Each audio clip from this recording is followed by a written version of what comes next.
सिद्धि को प्राप्त हो रहा है। आज उस यज्ञ की पूर्णाहुति है जिसकी अग्नि 500 वर्ष तक प्रज्वलित रही। जो यज्ञ एक पल भी आस्था से डिगा नहीं, एक पल भी विश्वास से टूटा नहीं। आज भगवान श्री राम के गर्भगृह की अनंत ऊर्जा, श्री राम परिवार का दिव्य प्रताप इस धर्म ध्वजा के रूप में इस दिव्यतम भव्यतम मंदिर में प्रतिष्ठापित हुआ है। और साथियों, ये धर्म ध्वजा केवल एक ध्वजा नहीं, ये भारतीय सभ्यता के पुनर्जागरण का ध्वज है। इसका भगवा रंग, इस पर रचित सूर्यवंश की ख्याति, वर्णित ओम शब्द और अंकित कोविदार वृक्ष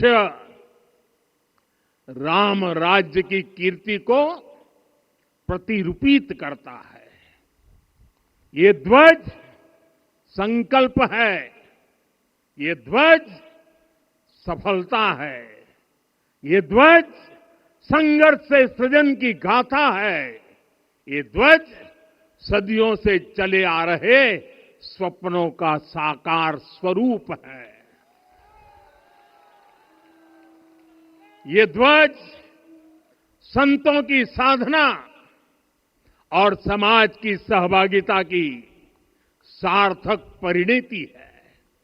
साथियों, आने वाली सदियों और सहस्त्र शताब्दियों तक ये धर्म ध्वज प्रभु राम के आदर्शों और सिद्धांतों का उद्घोष करेगा।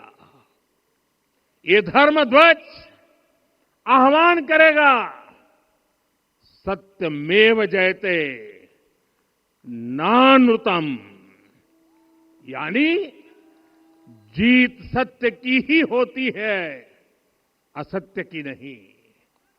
ये धर्म ध्वज उद्घोष करेगा, सत्यम एक पदम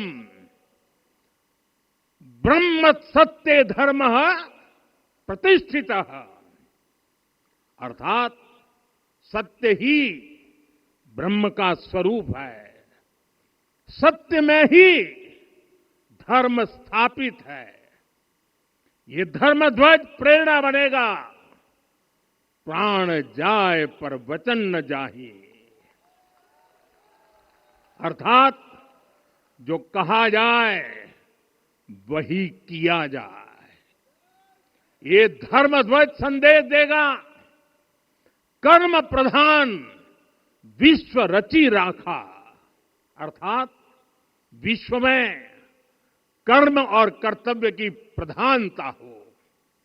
ये धर्म ध्वज कामना करेगा, बैर न विग्रह आस न त्रासा, सुखमय ताही सदा सब आशा, यानी भेदभाव, पीड़ा, परेशानी से मुक्ति, समाज में शांति और सुख हो।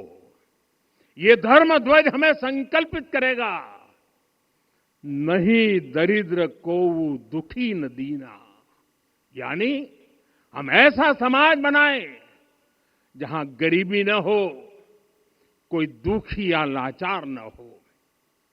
साथियों, हमारे ग्रंथों में कहा गया है, आरोपितम ध्वजम दृष्ट्वा ये अभिनंदनित धार्मिका ते अपि सर्वे प्रमुच्यते महापातक कोटि भी, यानी जो लोग किसी कारण मंदिर नहीं आ पाते और दूर से मंदिर के ध्वज को प्रणाम कर लेते हैं, उन्हें भी उतना ही पुण्य मिल जाता है। साथियों, ये धर्म ध्वज भी इस मंदिर के ध्येय का प्रतीक है। ये ध्वज दूर से ही रामलला की जन्मभूमि के दर्शन कराएगा और युगों युगों तक प्रभु श्री राम के आदेशों और प्रेरणाओं को मानव मात्र तक पहुंचाएगा। साथियों, मैं संपूर्ण विश्व के करोड़ों राम भक्तों को इस अविस्मरणीय क्षण की, इस अद्वितीय अवसर की हार्दिक शुभकामनाएं देता हूं। मैं आज उन सभी भक्तों को भी प्रणाम करता हूं, हर उस दानवीर का भी आभार व्यक्त करता हूं जिसने राम मंदिर निर्माण के लिए अपना सहयोग दिया। मैं राम मंदिर के निर्माण से जुड़े हर श्रमवीर, हर कारीगर, हर योजनाकार, हर वास्तुकार, सभी का अभिनंदन करता हूं। साथियों, अयोध्या वह भूमि है जहां आदर्श आचरण में बदलते हैं। यही वह नगरी है जहां श्री श्री राम ने अपना जीवन पथ शुरू किया था। इसी अयोध्या ने संसार को बताया कि एक व्यक्ति कैसे समाज की शक्ति से, उसके संस्कारों से पुरुषोत्तम बनता है। जब श्री राम अयोध्या से वनवास को गए तो वे युवराज राम थे, लेकिन जब लौटे तो मर्यादा पुरुषोत्तम बनकर के आए और उनके मर्यादा पुरुषोत्तम बनने में महर्षि वशिष्ठ का ज्ञान, महर्षि विश्वामित्र की दीक्षा, महर्षि अगस्त्य का मार्गदर्शन, निषाद राज की मित्रता, मां शबरी की ममता, भक्त हनुमान का समर्पण, इन सब की अनगिनत ऐसे लोगों की महत्वपूर्ण भूमिका रही है। साथियों, विकसित भारत बनाने के लिए भी समाज की इसी सामूहिक शक्ति की आवश्यकता है।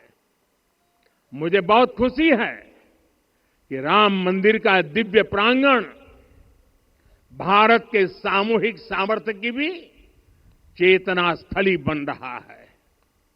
यहां सप्त मंदिर बने हैं। यहां माता शबरी का मंदिर बना है जो जनजातीय समाज के प्रेम भाव और आतिथ्य परंपरा की प्रतिमूर्ति है। यहां निषादराज का मंदिर बना है। ये उस मित्रता का साक्षी है जो साधन नहीं, साध्य को, उसकी भावना को पूजती है। यहां एक ही स्थान पर माता अहिल्या है, महर्षि वाल्मीकि है, महर्षि वशिष्ठ है, महर्षि विश्वामित्र है, महर्षि अगस्त्य है और संत तुलसीदास है। रामलला के साथ साथ इन सभी ऋषियों के दर्शन भी यहीं पर होते हैं। यहां जटायु जी और गिलहरी की मूर्तियां भी है जो बड़े संकल्पों की सिद्धि के लिए हर छोटे से छोटे प्रयास के महत्व को दिखाती है। मैं आज हर देशवासी से कहूंगा कि वो जब भी राम मंदिर आए तो सप्त मंदिर के दर्शन भी अवश्य करें। ये मंदिर हमारी आस्था के साथ साथ मित्रता, कर्तव्य और सामाजिक सद्भाव के मूल्यों को भी शक्ति देते हैं। साथियों, हम सब जानते हैं, हमारे राम भेद से नहीं, भाव से जुड़ते हैं। उनके लिए व्यक्ति का कुल नहीं, उसकी भक्ति महत्वपूर्ण है। उन्हें वंश नहीं, मूल्य प्रिय है। उन्हें शक्ति नहीं, सहयोग महान लगता है। आज हम भी उसी भावना से आगे